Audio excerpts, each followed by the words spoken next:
Well, you guys have seen this on the channel before. I did the injector video on it here just a few weeks ago. So I reached out to a whole bunch of manufacturers, parts and all that stuff, and all of them came back with a whole lot of "we're not interested in working with you," so, or no response at all. It is what it is. I'm used to that.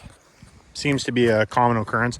Every Tom, Dick, and Harry, wanting for them to work with them and all that jazz. Anyways, we won't get into that.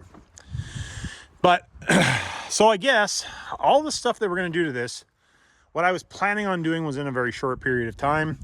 And as it stands now, that's not going to be a short period of time because with doing the shop build over here and, well, buying a bulldozer. Who buys a bulldozer? We're going to have to do this in some short period or some, as it goes along kind of idea. So it's not going to be a short process, probably going to be over the next 6 months, maybe a little longer. I was just hoping to do it in a shorter fashion than that. Just figured I would talk to you guys about it. So I am still actually having an issue with it. We are getting an intermittent rail pressure code still. Now, I've kind of played around with it a little because I have been running it. Come to find out, I think, now the injectors, I did test the old injectors and they were no good. So that was a problem. That wasn't the only problem.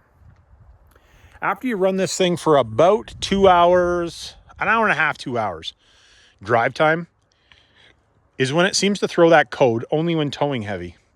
And what I've come to find out is the lift pump in the tank, for some reason, is quitting.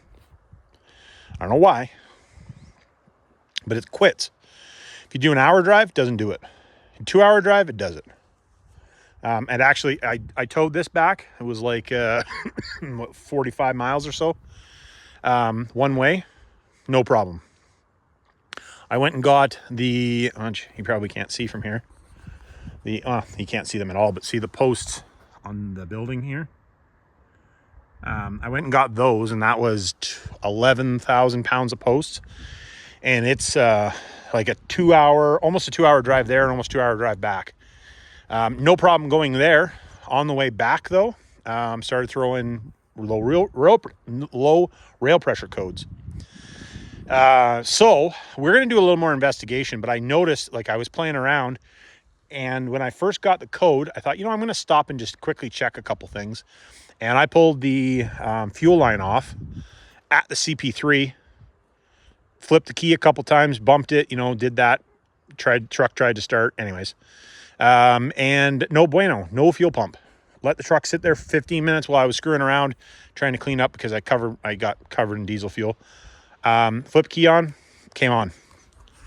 So what we're going to do is put a fast unit in it, but being that nobody wants to work with me, we're going to put a used one that I have in it. I was going to buy a brand new one and showcase putting the new one in, but I think we're going to go cheap bastard. And anything I can buy used for this thing, we are going to buy used. So, or if we can get a good deal. So I have the fast unit. We're going to put the fast unit in here in the next couple of weeks. I'm going to see if I can find a used air intake. I would like an S&B one if possible, or a scratch and dent or something. And then I think I'm going to put a new CP3 in it because it does have a lot of hours on it. And I don't really want to screw up those new injectors. Well, not new injectors, but good injectors.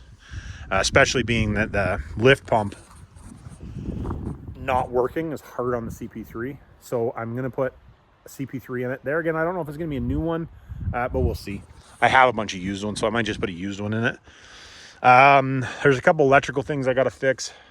And then obviously we're going to do I want to do a Banks intake, but I don't know about finding a used one of those. That's kind of a hard pill to find, but we'll see. Maybe I'll find a used one. And then same with the intercooler, all that stuff. Probably not going to find a used one of those. Not an aftermarket one anyway, but you never know. You never know. Something I do want to do is I do want to do the oil additives and stuff.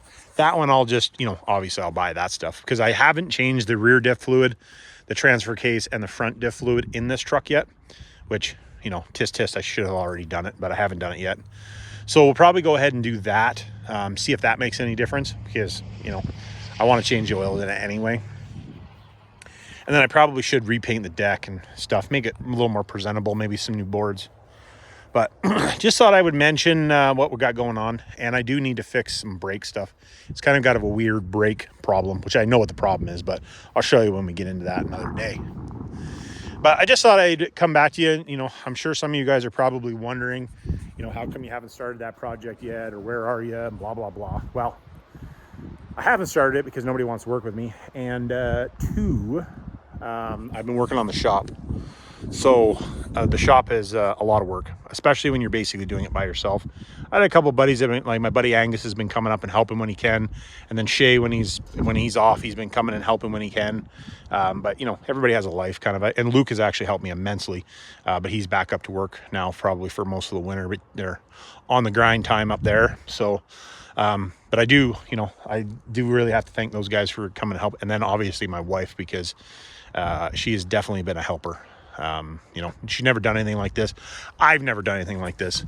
So for you guys that haven't seen the shop, we have a 40 by 60 on the property right now. But basically what I'm doing is I'm adding 3,200 square feet to the building. So from this corner here, it comes out and then comes along basically where the gravel is here. Comes along and then it goes down here. So I'm adding 20 feet to the front of this building, which makes that 40 by 80.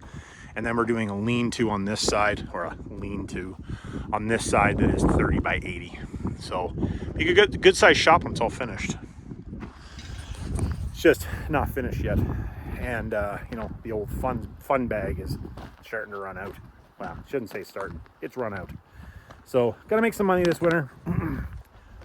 Also, for you guys that have been waiting patiently, and I appreciate you patiently, my community page will be coming out here in the next month or so. I got a couple guys that are going into it, giving me some ideas, and we're putting content and stuff in it. So there's some stuff when you guys get there, but we are going to have a founders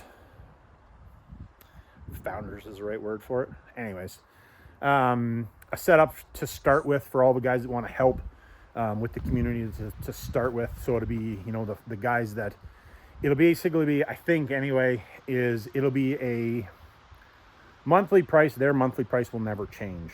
So they'll get the complete full package forever for that same monthly amount, as long as they never let it elapse. You know, so I figured we'll do that for X amount of people. I'm not sure how many people that's going to be just yet.